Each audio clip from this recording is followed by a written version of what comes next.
Socks, quit.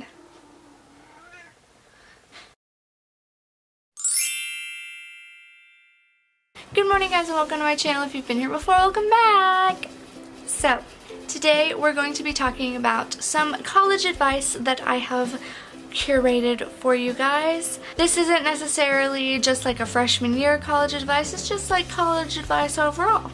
Now, I'm only a sophomore in college. I've only been in college a year and a half. This will be the ending of my second year is this upcoming semester. I'm not saying I'm an expert because I'm not, but I do have a lot of wisdom that I'd like to share. And I guess it's mostly freshman advice, but it's also just some overall advice for you and even me to just think about as we continue on our college adventures. So without further ado, let us begin. So Lisa Belkin says, you don't have to decide what you want to be for the rest of your life. You just have to decide what general direction you want to take and what you want to do for your first step. When you look back on your life, it will seem linear and logical, but while you're going through it, it's all haphazard and serendipity, and that's the fun of it. So don't worry too much about your plan not going exactly according to plan. That didn't really make sense, but you get it. So that was just a cute little quote that I wanted to start off with, and now we're going to get into the 10 advice points that I have for you. They're not exactly like a tip, it's just like like a 1 point, and I have a lot of things to say about it. I don't know. We'll see where this goes. Number 1, it's okay to feel lonely. It's almost a guarantee that you will feel lonely. I felt lonely when I first went to college, and I thought I had friends there already. Turns out friends don't always stick around. But don't let that loneliness dictate your whole first year or your whole college career. You can maybe let it dictate your first month, but like after that you need to get your shit together. Like, it's okay to be sad and it's okay to feel lonely, but it's not okay to wallow in it. You should always try to find ways to be happy, or at least to help the sadness to be more bearable. And don't be afraid to ask someone for help, whether that just be a friend or even if you need to go to a therapist. It's not shameful to do those things. I know that it's becoming more and more common for people to go to therapy, and that's great. I'm so happy because therapy really helps a lot of people. And it's just great that it's becoming less of a taboo thing to do, but there are still some people who feel like therapy makes you weak. But it doesn't. Like, I wish I went to therapy sometimes, not because like I'm super sad and I don't know how to deal with it, but just because I want someone to talk to about some things sometimes. Going along with loneliness, don't be afraid of not keeping in contact with people that you thought you would keep in contact with. Don't be afraid to not be friends with someone anymore that you met the first week just because you realize that you aren't really gonna get along. Some of your friends in the first month will stick around and some won't, and you weren't meant to get along or hang out with everyone, and that's okay. There are generally thousands of people on college campuses, and some of them you'll get along with and some of them you'll get really close to, but the majority of them you just won't.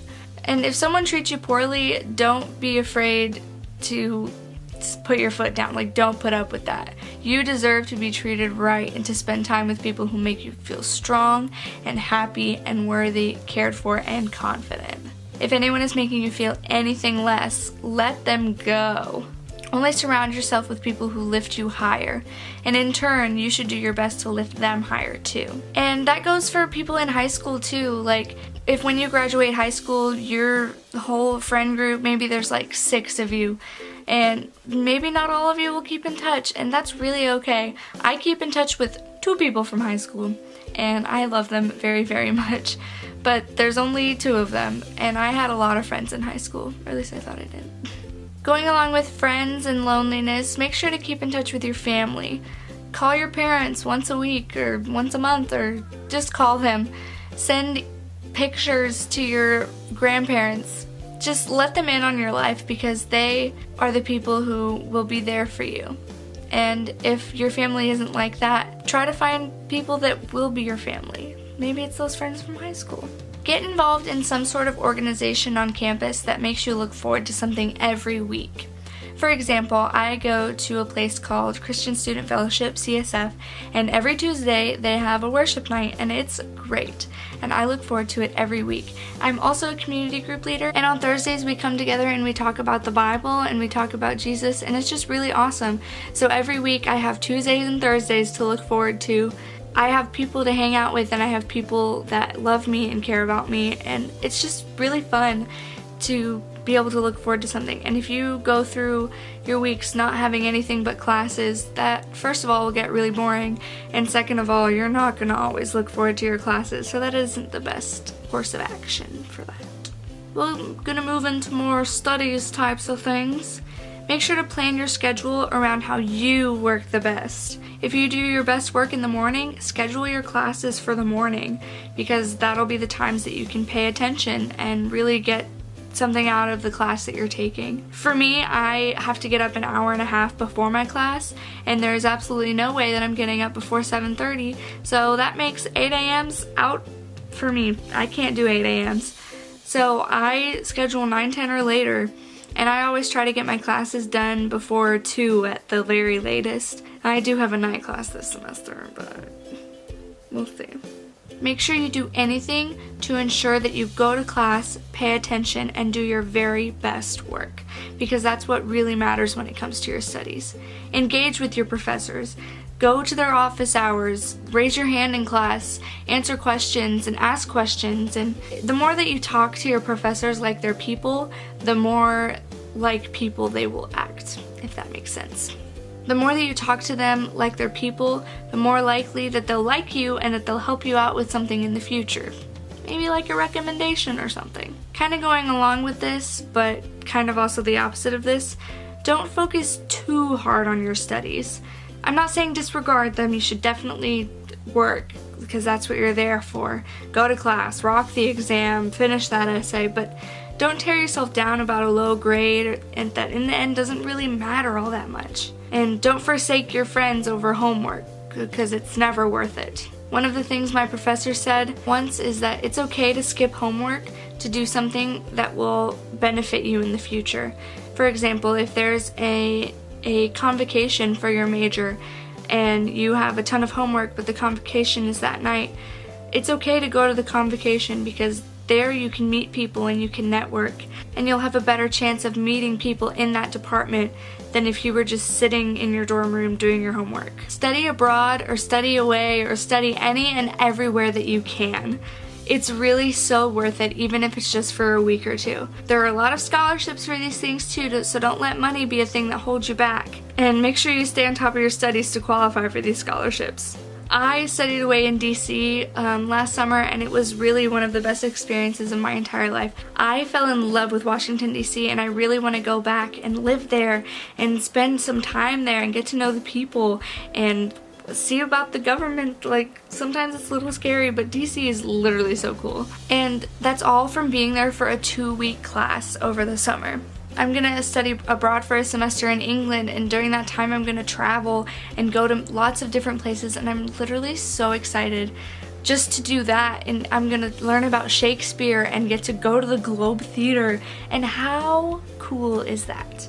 Honestly, how cool is that? So why wouldn't you want to do something like that? And if you're not into England, try for Australia or France or Africa or Asia or Japan or literally anywhere. One of my final tips is to make a budget. And if you get an allowance or a paycheck or something, then make sure you have a set amount that you can spend on like certain things. Or else at the end of the month you're gonna end up with a ton of new clothes and no food to eat. I've been there. Don't do that. And last but not least, make sure you take lots of pictures. Soak up every second of experience that you can in college, be that professional experience or education experience or even just social experience. Go to a party or two. Don't get drunk, but go to a party and enjoy yourself and just make the most of your college experience, because more likely than not this will be the only time that you're gonna get to do that. So make sure you enjoy it and just have a great time. Don't go home every weekend. If you love Jesus, don't skip church to do your homework or sleep or something. I struggle with that, but don't do it. It's not good. Not good. I think that is all that I have for you today. So thank you so much for watching. Like this video if you enjoyed it. Make sure to subscribe so you can join my family. Hit the little bell to get notified whenever I post a video so you won't miss it. And that's it. So have a great morning, and if I don't see you later, good afternoon, good evening, and good night.